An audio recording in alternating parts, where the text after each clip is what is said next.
오늘 말씀의 제목을 그가 바라고 구했던 것 2라고 했습니다. 오늘 본문 말씀 속에 엘리야의 기도와 그의 마음이 성도님들의 마음에도 가득하기를 소망합니다. 라고 지난번 설교 때 처음 인사한 말로 드렸습니다. 지난 제 설교의 본문 말씀을 다시 한 번 더 읽어보면서 특별히 엘리야의 기도가 누구를 위한 기도였고 그가 기도를 통해 바라던 것이 무엇인지를 온전히 알아 우리도 그와 같은 마음이 되기를 소망합니다. 지난 설교에 엘리야의 기도에 대하여서 말씀드렸습니다. 그가 처한 상황과 환경, 문제되는 모습들을 보면서 그가 바라고 구했던 것이 무엇인지를 우리는 함께 보았습니다. 엘리야가 바라고 구했던 것은 오직 하나님의 영광이었다고. 엘리야는 오직 하나님의 임재와 역사하심만을 구했다라고 말씀드렸습니다. 그러면서 하나님의 사람들인 우리들에게 참된 기도 제목과 기쁨과 행복은 오직 하나님뿐이라고, 믿는 자인 우리가 바라고 구해야 하는 것은 바로 하나님이다라고 말씀드렸습니다. 세상의 물질과 풍요와 성공이 없다고 하여도, 나의 소망과 욕심이 이루어지지 않는다 하여도 우리의 마음에 오직 하나님만 가득하게 되기를 원한다고, 그렇게 소망한다고 말씀드렸습니다. 지난 말씀에는 하나님의 사람으로서의 엘리야를 보았다면, 오늘은 선지자로서의 엘리야, 하나님의 일을 행하는 엘리야의 기도를 함께 보려고 합니다. 우선은 엘리야 선지자의 활동 시기입니다. 엘리야가 선지자로 활동한 시기는 기원전 9세기로 북이스라엘의 7대 왕인 아합 왕 시기입니다. 200년간 20명이 넘는 왕들이 통치하였지만 단 한 명도 선한 왕이 없었던 북이스라엘에서 가장 악한 왕, 가장 악명 높은 왕은 바로 오므리 왕조의 아합 왕이었습니다. 그는 아버지인 오므리 왕의 강력한 정권과 통치를 힘입어서 군사적, 경제적 번영을 이어받았고 22년간이나 북이스라엘을 통치하게 됩니다. 이세벨 여왕의 영향으로 아합 왕 시기에는 북이스라엘의 우상숭배가 가장 만연했던 시기입니다. 백성들을 더 쉽게 통치하기 위해서 바알 숭배를 노골적으로 장려하였고, 북이스라엘의 수도인 사마리아에 바알을 위한 제단을 쌓고 아세라 목상을 만들었습니다.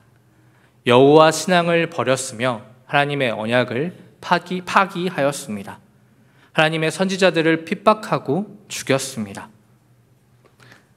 상아로 만든 궁에 거할 만큼 부유했는데도 이스라엘 사람 나봇의 포도밭을 빼앗기 위해서 죄를 덮어씌워 죽이기까지 합니다.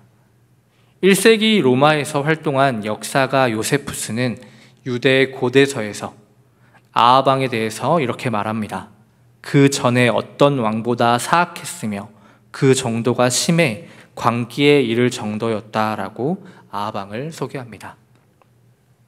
하나님을 믿는다 말할 수 없고 믿음을 가졌기에 죽임을 당했던 시기, 우상을 강제적으로 숭배해야 했고 무엇이 옳은 것인지 알 수 없었던 시기, 이 시기에 이때에 엘리야는 하나님의 선지자로 부름받게 됩니다. 열왕기상 18장 22절의 말씀에는 여호와의 선지자는 나만 홀로 남았다라고 그렇게 말합니다. 바알 선지자 450명 앞에 서는 그 혼자 되는 모습을 말하는 것이지만 이스라엘 백성 중에 아무도 그의 편을 들고 또 하나님의 이름을 부르는 자가 없다라는 것을 그는 꼬집어 말하는 것입니다. 21절의 말씀을 함께 읽어보도록 하겠습니다. 21절의 말씀 함께 읽겠습니다. 너희가 어느 때까지 둘 사이에서 머뭇하려느냐? 여호와가 만일 하나님이면 그를 따르고 바알이 만일 하나님이면 그를 따를지니라 하니 백성이 말 한마디도 대답하지 아니하는지라. 엘리야는 하나님의 일을 행하기 위해 모든 백성 앞에, 그들 앞에 서게 된 것입니다. 말씀의 시작에 특별히 엘리야의 기도가 누구를 위한 기도였고 그가 기도를 통해 바라던 것이 무엇인지를 온전히 알기 원한다고 말씀드렸습니다. 엘리야는 하나님의 사람이었고 하나님의 선지자였습니다. 여호와는 나의 하나님이시다라는 엘리야 이름의 뜻처럼 그는 하나님을 아는 믿음을 가진 자였습니다. 그가 진정으로 바라고 구했던 것은 무엇일까요? 그의 행동과 기도를 통해 그의 마음을 보고자 합니다. 열왕기상 18장 21절 방금 읽은 말씀의 전반부의 말씀입니다. 엘리야가 모든 백성에게 가까이 나아가 이르되, 엘리야는 오직 이스라엘 백성들을 위해 그들에게 나타난 것입니다. 내가 섬기는 만군의 여호와께서 살아계심을 두고 맹세하노니 내가 오늘 아합에게 보이리라. 그는 죽음을 무릅쓰고 아합 왕과 이세벨 여왕 앞에 나타납니다. 이스라엘의 가뭄 예언을 하고 3년 반 동안이나 아합 왕과 이세벨 여왕은 그를 찾아 죽이기 위해 노력했습니다. 그들을 정죄하고 저주한 엘리야를 죽이기 위해 가뭄과 괴로움과 고통의 원인이라 여기는 엘리야를 찾아 죽이기 위해 그들은 나라의 군대와 정책을 이용한 왕권이었습니다. 하나님의 선지자들을 핍박하고 죽이며 사람 죽이는 것을 아무렇지 않게 여겼던 그들입니다. 그런 그들 앞에 선다는 것은 목숨을 내놓을 만큼의 각오와 다짐인 것입니다. 엘리야는 자신의 목숨을 걸고 하나님께서 맡기신 영혼들을 위해 그들의 앞에 섰던 것입니다. 또 엘리야는 12돌을 취하여 여호와의 제단을 만들었고 하나님의 이름을 의지하여 그 일을 행하였습니다. 30절과 31절의 말씀을 함께 읽도록 하겠습니다. 엘리야가 모든 백성을 향하여 이르되 내게로 가까이 오라. 백성이 다 그에게 가까이 가매 그가 무너진 여호와의 제단을 수축하되 야곱의 아들들의 지파의 수요를 따라 엘리야가 돌 12개를 취하니 이 야곱은 옛적에 여호와의 말씀이 임하여 이르시기를 내 이름을 이스라엘이라 하리라 하신 자더라. 아멘. 엘리야는 가장 먼저 무너진 여호와의 단을 수축합니다. 모든 백성에게 가까이 오라 말하며 그것을 보고 깨닫게 합니다. 바알이나 아세라와 같은 가짜 신, 우상 숭배가 아닌 오직 여호와 하나님만이 진정한 여호와만이 진정한 하나님이라는 것을, 우리의 기도를 들으시고 우리의 예배를 들으시는 분이 바로 여호와 하나님이라는 것을 알게 하려는 것이었습니다. 31절에 야곱의 아들들의 지파의 수요를 따라 엘리야가 돌 12개를 취하니 라고 말합니다. 나뉘어진 왕국, 그것도 북이스라엘의 선지자였던 엘리야가 이러한 행동을 한 것은 신앙적으로 더 깊은 의미가 있습니다. 비록 하나님의 징계로 이스라엘이 남북으로 분단되었지만 그들 모두가 하나님의 언약 백성이라는 것을 그는 나타내고자 했던 것입니다. 남북으로 분열되고 두 왕국은 다시 재통일을 이룩하지 못합니다. 더욱이 아시리아에 의해서 멸망하는 북이스라엘은 영원히 가나안 땅으로 돌아오지 못하는 잊혀진 10지파로 사라져 갑니다. 하지만 12지파, 온 이스라엘을 향한 하나님의 영원한 언약이 그들에게 있다라는 것을 엘리야는 말하고 싶었습니다. 또 야곱의 변화된 이름 이스라엘을 분명하게 말하면서 이스라엘 12지파가 한 조상에서 비롯되었다는 것, 그 자리에 있는 모두가 하나님께로부터 소명을 받은 백성이며 오직 여호와 하나님을 섬길 때에만 그 민족적 정체성이 바로 선다라는 것을 말해주고 있는 것입니다. 돌 12개를 취하여 무너진 여호와의 단을 수축한다는 것은 바로 분단된 북이스라엘, 우상을 숭배하고 하나님을 믿지 않는 자들에게 하나님의 영원한 언약을 나타내는 것입니다. 여호와만이 우리의 하나님이다. 하나님의 영원한 언약이 우리를 그분의 자녀 삼아주시며 우리를 구원하실 수 있다라고 엘리야는 그것을 알게 하기 원했던 것입니다. 엘리야는 갈멜산에서 그곳의 수많은 사람들, 이스라엘 백성들과 마음속에 믿음이 없는 사람들, 심지어 아합 왕까지도 하나님을 알게 되기를 바랬습니다. 마지막으로 그는 통넷에 물을 채워다가 3번씩 제물과 제단을 적시고 흘러내릴 만큼 물을 붓게 합니다. 물을 붓는다는 것은 정결 예식을 의미합니다. 제물을 씻고 거룩하게 하기 위한 방법인 것입니다. 총 12번의 물을 부으며 12지파 온 이스라엘의 죄가 씻겨지기를 바랬었고, 사람으로서는 할 수 없는 방법을 온전히 하나님의 응답이 임하는 것을 보여주기 위한 뜻으로 그러한 행동을 하였습니다. 또 그곳에 내려진 불은 언약을 새롭게 하시는 하나님의 능력을 나타내는 것입니다. 엘리야의 기도 18장 37절의 말씀을 함께 읽어보도록 하겠습니다. 37절의 말씀 함께 읽겠습니다. 여호와여, 내게 응답하옵소서. 내게 응답하옵소서. 이 백성에게 주 여호와는 하나님이신 것과 주는 그들의 마음을 알게 하옵소서. 아멘. 돌이키게라는 단어는 히브리어 사밥으로 마음이나 자세의 변화를 뜻하는 단어입니다. 하나님 앞에서 갖게 되는 변화, 그러한 상태를 나타낼 때 자주 쓰이며, 엘리야의 기도에서도 은총의 회복, 백성들의 회개를 가리키는 말로 쓰이고 있습니다. 또 알게라는 단어, 히브리어 야다는 지식적으로 아는 것이라는 뜻 외에 보다 폭넓은 의미를 함축하는데, 이 단어가 참신 아니면 우상과 같은 신과 관련된 말과 함께 쓰일 때는 관계에 역점을 주는 말로 사용됩니다. 엘리야의 기도에서 이 단어는 이스라엘과 하나님과의 관계를 회복시켜달라고 간구하며 올려드리는 기도라고 이해할 수 있습니다. 엘리야는 자신의 기도를 통해서 백성들이 마음을 돌이키고 회개를 통한 변화와 은총의 회복, 하나님과의 관계 가운데 다시 온전한 언약의 정상적 관계를 회복시켜달라는 간구를 올려드리고 있는 것입니다.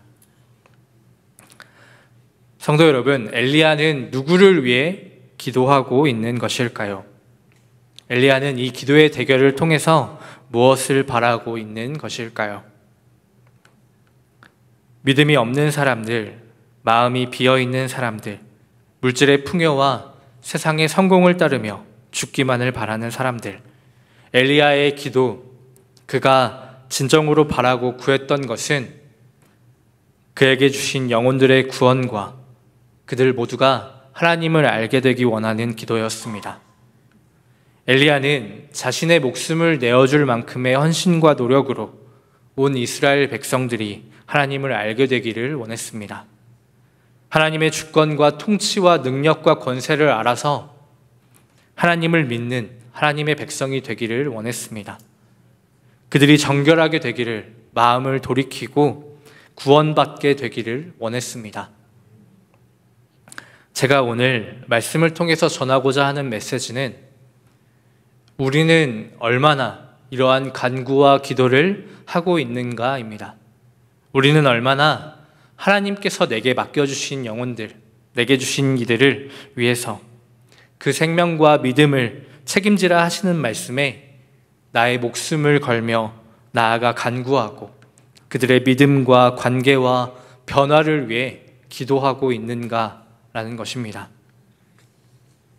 하나님께서는 우리에게 하나님을 아는 믿음을 주셨습니다. 우리는 하나님을 아는 믿음을 가진 자들입니다. 그런데 우리는 얼마나 나 아닌 이들을 위해 기도하고 계신가요? 우리는 하나님을 믿는 사람들입니다. 나를 사랑하시고 나를 구원하신 하나님, 나와 함께 하시는 하나님을 알고 믿고 있는 사람들입니다. 하나님께서는 우리를 구별하여 선택하셨습니다. 하나님의 사랑을 전하기 위해, 하나님의 구원을 말하기 위해 믿는 자 되게 하여 주셨고 하나님의 자녀 삼아 주셨습니다. 하나님은 살아계시다고, 하나님만이 진정한 행복이라고 말하고 전하기 위해 세상 가운데 부르셨고 우리 각자의 삶에 세우신 하나님의 사람들입니다. 그렇기에 우리는 더 기도해야 하고 더 본이 되어야 하고 더 온전히 하나님을 드러내는 삶을 살아야 합니다. 죄악이 가득하고 패역한 이 세대에 성공을 위해서라면 불의를 저지르는 것이 당연하고 물질의 풍요만이 전부인 것처럼 살아가는 사람들, 하나님 없이 사는 것이 더 좋다 말하며 자기 만족과 위안만을 위하여 살아가는 사람들, 우리는 하나님의 사랑을 말하고 복음을 전할 수 있는 믿음의 사람이 되어야 합니다. 성경에서는 하나님의 복음이 절대로 그 한 사람으로 끝나지 않는다라는 것을 말해줍니다.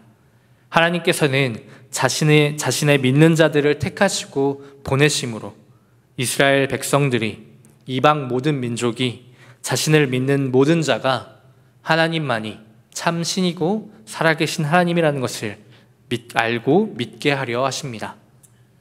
예수님을 이 땅에 보내셔서 십자가의 도를, 그 사랑과 은혜와 구원을 분명하게 알게 하셨고 그것을 믿게 하셨습니다. 우리는 하나님을 아는 믿음을 가진 자들입니다. 그런데 그것이 끝이 아니고 알고 믿었기 때문에 하나님께서는 우리에게 땅끝까지 복음을 전하라는 주님의 지상명령을 주셨고 세상 속에서 교회라고 불려지며 교회로서의 사명과 존재 이유를 주셨다라는 것입니다. 그것은 세상 모든 사람이 구원을 얻기까지 그 사랑을 전하고 복음을 말하라 라는 것입니다. 선교의 삶을 살며 제자 삼는 삶을 살라라는 것입니다. 오늘 우리가 예배드리는 이유는 하나님의 사랑을 받았고 그 구원을 믿기 때문입니다. 하나님의 나를 향한 그 사랑이 너무도 크고 감사하여서 내가 하나님의 백성으로 구원받았음을 믿으며 하나님께 올려드릴 수 있는 최고의 마음, 예배를 드리기 위해 이곳에 모였습니다. 하나님께서는 우리를 부르셨고 믿는 자 삼아주셨습니다. 말씀을 가르치시며 분명한 복음을 알게 하셨습니다. 그런데 그것이 끝이 아니라는 것입니다. 우리는 이 예배가 끝나면, 지금 1시간이 지나면 우리가 받은 그 사랑을, 구원의 복음을 가지고 다시 집으로, 가정으로, 직장으로, 우리의 삶으로 돌아가 다시 세상 속으로 나아가 하나님을 말하고 하나님을 자랑하고 하나님을 믿으라 전하고 소리쳐야 한다라는 것입니다. 엘리야의 기도, 여호와여 내게 응답하옵소서, 내게 응답하옵소서. 이 백성에게 주 여호와는 하나님이신 것과 주는 그들의 마음을 되돌이키심을 알게 하옵소서. 엘리야의 기도는 간절한 외침의 기도입니다. 하나님께서 엘리야에게 맡겨주신 영혼들, 그 모든 민족들을 위하여서 그들을 구원하기 위한 눈물의 외침인 것입니다. 우리는 하나님을 아는 믿음을 가진 자들입니다. 예수 그리스도의 십자가의 사랑과 은혜, 하나님의 구원과 능력을 선물로 받았고 이 땅에서 교회로 불려지는 자들입니다. 우리가 마땅히 해야 할 일은 교회라는 우리의 존재의 사명을 감당하는 것입니다. 우리는 얼마나 나 아닌 자들을 위해 기도하고 있고 나의 것을 주며 하나님의 복음을 전하고 있나요? 사랑이 전해지지 않는다면, 그저 나만 갖고 있는 복음이라면 그것은 멈춰 썩어버릴 뿐입니다. 하나님께서는 우리에게도 바라고 구해야 하는 기도의 제목들, 영혼들을 맡기셨습니다. 그 믿음과 생명을 위해서 우리에게 주신 영혼들이 있습니다. 내 목숨을 내어줄 수 있을 만큼 사랑하고 소중한 존재, 세상의 어떤 것보다 하나님을 분명히 알기 원하며 마음에 예수님을 만나고 믿음의 사람이 되기 원하는 존재, 오직 그 믿음과 관계와 변화가 하나님께 있기를 소망하는 존재. 사랑하는 성도 여러분, 하나님께서는 우리에게 하나님을 아는 믿음을 주셨습니다. 우리는 하나님을 아는 믿음을 가진 사람들입니다. 엘리야가 진정으로 바라고 구했던 기도처럼 나 아닌 이의 구원과 하나님을 알게 되기 원하는 그 간구의 고백이 이 세상을 향한, 이 세대를 향한, 우리에게 주신 영혼들을 향한 나의 기도가 되기를 소망합니다. 엘리야의 간구와 이 울부짖는 이 외침이 나의 고백이 되어서 이 세상을, 이 세대를, 나에게 주신 영혼들을 위하여 눈물로 기도할 수 있는 우리가 되기를 소망합니다.